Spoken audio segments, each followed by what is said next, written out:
Okay, so first things first, welcome, ladies and gentlemen, to a first for me. This is a live, unedited, unscripted recording where I'm going to go over not only some tweets that have come out, but also kind of compile all of the information that I personally know about the new game by Riot Games, Project A, as it's called right now, and kind of give my thoughts on it because I haven't put my thoughts out there officially, and I kind of want to create a way where the content is produced in a manner that's enjoyable for me and is also coming across in a manner that is easy to both edit and then produce you guys. So we're gonna go ahead and just hop into basically the first part of Project A, which is so this isn't gonna be a full reaction or anything because um, this isn't gonna be like a full review of like the trailer itself. I don't want to break down the trailer. If you guys really want to watch the trailer for yourselves, I highly recommend you go and do that. But I do want to quickly watch it just to like kind of get a little bit of a breather and kind of a quick touch up. That way we're all kind of on the same page. And maybe a few cool teases. Right. Okay. Thanks, everyone. So I'm glad I rewatched the video because there's a lot of things that the video touches on but doesn't go into too much of a depth and description of. So far, what Project A basically is it's Riot's competitor for Counter-Strike. So for those of you who don't know, Riot Games and Valve pretty much have the biggest esports in the world. Valve has both Dota 2 and CSGO, and Riot Games have League of Legends. Now, what's interesting about this whole Project A experience, especially based off the early alpha footage that we just saw, is the fact that the aesthetic of it is very reminiscent of Overwatch, meaning it's very clean. The lighting is almost glossy, but I don't think that's necessarily a bad thing from a competitive stance because it means that you're not going to have crazy dark corners that people can hide in and stuff along those lines. So I actually think for gameplay, I think the graphics are fine. I'm the kind of player that turns my graphics settings all the way down to low, anyways, so I don't really think I couldn't care too less how the textures are, to be honest. What was interesting is that even in that alpha footage, the frame rate consistency seemed very, very solid. Even the animations for how early in development that video showed the project to be, it looked very, very solid, which is super exciting to anybody who's looking forward to this game. Um, the thing that the trailer shows a lot of, which makes me a little bit nervous, is the abilities. The video definitely seemed to hone in on the fact that you could do different abilities with different characters. And at first, I didn't have a problem with the abilities that were there, such as like the little smoke screen that popped up or the bubble of, I don't know if that's like a permeable bubble. I don't know if that's essentially just like a smoke screen, or if it's like an actual shell that traps a player or blocks off, denies that area of the map. Like I don't really have a problem with those. I think those are actually some interesting abilities. But what I do have a problem with is the character that throws the knife, and that knife I believe both times that it shows it, it is a headshot and it's a one shot headshot kill. But I'm curious as to whether or not, because there's multiple knives floating around the character when those are being thrown. So I'm curious as to like whether or not I'm just curious as to whether or not those knives are going to be as lethal as shown in that trailer. But as far as everything else goes, I thought that the gunplay looked really, really clean.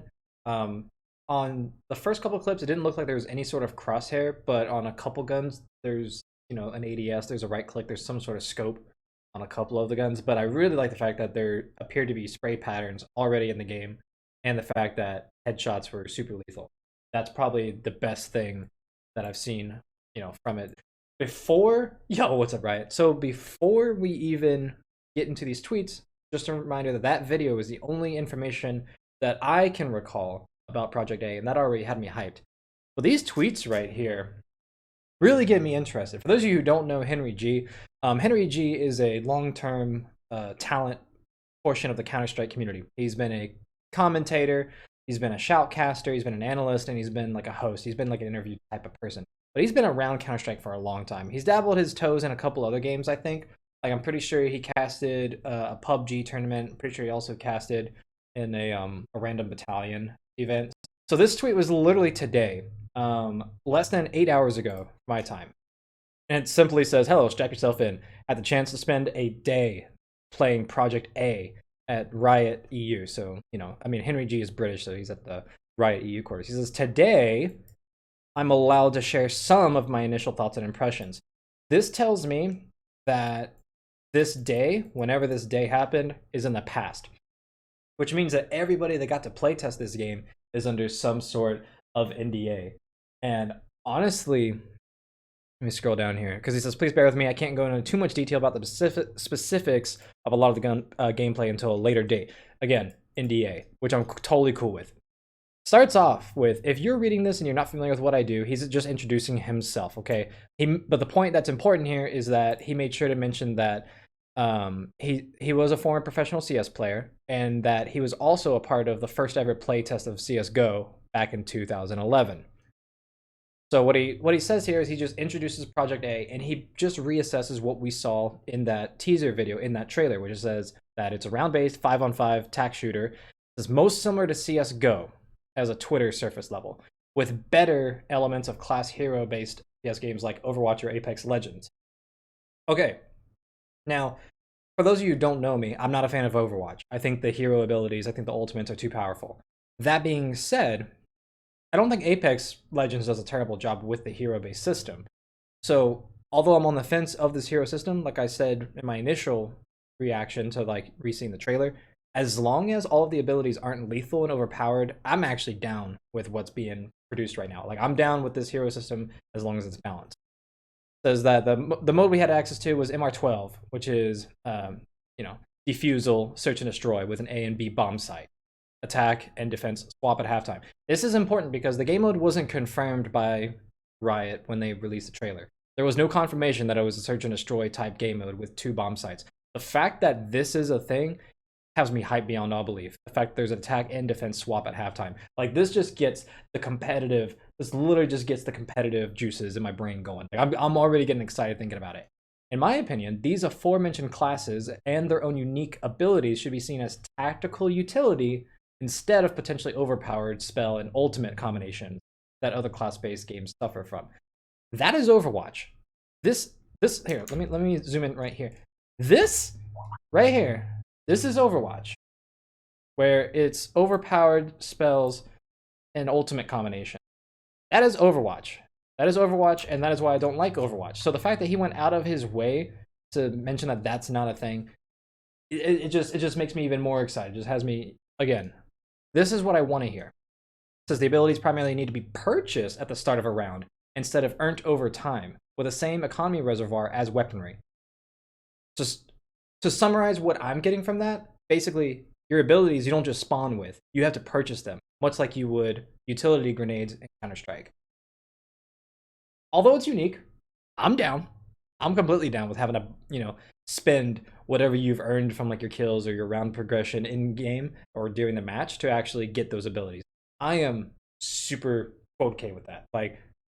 That's actually probably the coolest take on a class-based FPS I've seen. This is good. This is good so far. The gameplay and gun mechanics are slick, satisfying. That's very, very subjective, although I will admit it did look smooth. He says, on the build I played, we experienced well-balanced and varied hit scan weapons that had unique spray patterns and methods of approach for your situation and position. One thing I will comment on this is that if all the weapons are hit scan and none of them are projectile based, that means that a lot of players who have snappy aim are going to really benefit from this game's damage model and build, which is fine because I'm that kind of player myself. So, similar to CSGO, the economy system, you can partially invest into rounds with less firepower to take a gamble on a round and enter with basic abilities and utility. So, it's interesting that right here, he mentions that, kind of like in Counter-Strike, for those of you who aren't familiar with Counter-Strike, there are certain rounds where if you're losing frequently, you get what's called an eco, which is an eco round, where you don't invest a lot because you just kind of need to save your economy, your money, to buy into the next round. Pardon me. But the fact that he says that you can, because he mentioned earlier that you have to buy your abilities, but here he mentions basic abilities utility, with a hyphen. So I'm not sure if that's meant to be they're one and the same. Your abilities are your utility, or if that's there are abilities and then there are utilities like actual grenades, but none of the gameplay I've seen have shown any sort of grenades whatsoever. So I'm just assuming that from here, it's a purely your abilities are your utility. Whatever money you spend, like in CSGO, you would spend that economy on HE grenades or flashbangs or smokes. In Project A, you would spend that economy on whatever ability is available to your character. Or maybe all the characters have, you know, the same abilities that they can purchase. I don't know how that goes yet. He doesn't go into detail about it, but that's kind of interesting. He says you can have a great time playing without having to rely too much on abilities to assist you in your game. So basically, all he's saying is that, like in Counter-Strike, you can play it without using utility, but you don't have to rely on utility to assist you in the game. But but the top players are going to. That's all he means by that. Like the fact that he put the little asterisk there. Whatever. We're moving on from that. I kind of already figured that would be the way they built the game. Saying that there's nothing more satisfying than dropping a successful combo of movement mechanics abilities. So I don't know why he didn't put commas there, because it seems like those should be separate things. That isolates your opponent device space before pulling the trigger on the killing blow. I mean, he's just saying that the ability to like brain on your opponent and work the map is super satisfying, which means a lot because map design is important. So from what he's saying, he's really highly talking up the map design and how the abilities work with the map design so far. That's kind of what I'm getting from it. And he says all classes, I guess he means characters, all classes have access to the same generic weaponry via an economy CSGO fans wouldn't find too difficult to adjust to.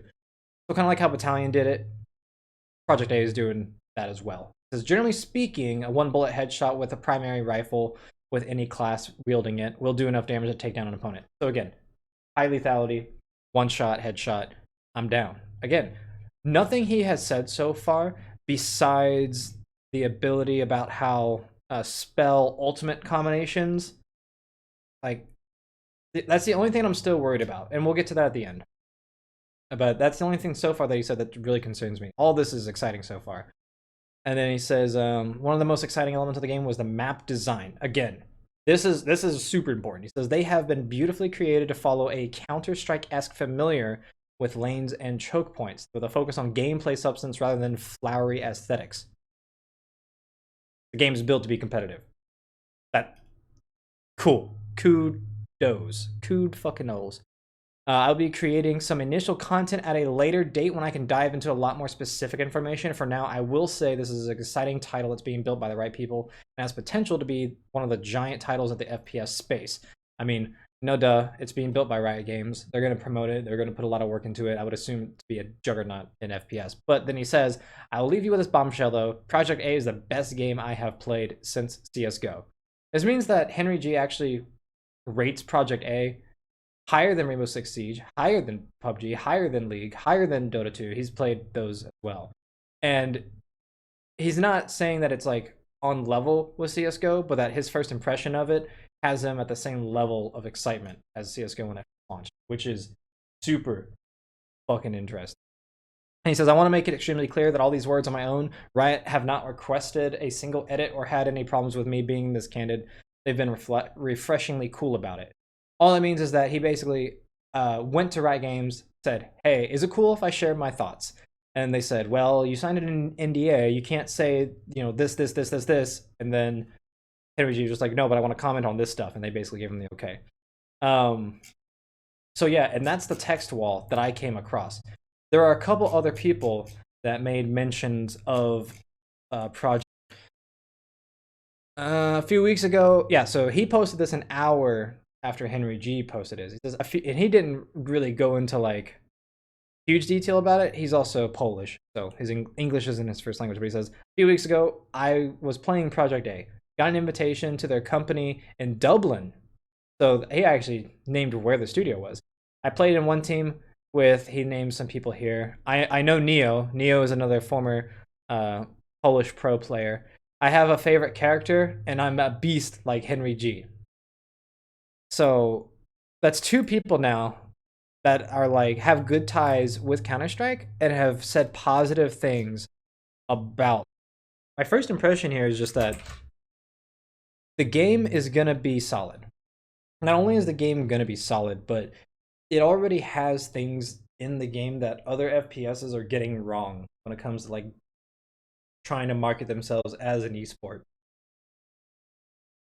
it feels like with modern shooters, when they release esports or the competitive side of their game, is it's not what the game is built around. It just feels like the title of esports is thrown on there, and they try their best to balance the good developers and the good games that end up thriving into huge esports are always the games that grind a lot and flesh out their competitive format. This game is going to be competitive, built from the ground up to be competitive, built from the ground up specifically be 5v5. I'm super excited about it. I'm still not sure about all the abilities. My biggest concern is still the fact that there is a hero system in the game. But if the hero abilities are purchased and not earned over time, like in traditional hero shooters, that's amazing. The fact you have to actually spend economy to gain the right abilities to, to play the map and, work the map in a utility sort of fashion, I'm down with that.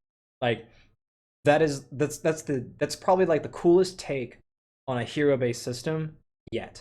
And I think that is going to be the most competitive um, version of a hero based shooter out there. Another point to note, because we don't know if they're hyping themselves up off their own experience, because I'm guessing if they were able to have that many matches and that many different types of players play like the build, I'm guessing the game was actually already in the late alpha stage, headed into early beta. And that means we could be looking at possibly a late 2020 release date, maybe an early 2021. It honestly depends on the kind of system and tournament structure that Riot Games are wanting to bring out for the game, because we know that they like franchise leagues with LCS and the way that they run League of Legends. If they're smart, they're going to be looking to do something similar with Project A. That is one thing I think Valve have really, I don't want to say they fucked up with in regards to Counter-Strike, because they do still sponsor, two majors every single year. But if Valve really wanted to, they could have really fleshed out a Counter-Strike tournament system / league under their own control and like just hire on talent, like the best talent all around. So I'm super excited. This is gonna be the end of the part of the stream where I'm recording, like basically for YouTube. So make sure that you guys on the YouTube side, rest well, recharge, enjoy, peace of mind, subscribe, and if you want to see this live, follow me on Twitch because I don't stream on YouTube. Sorry.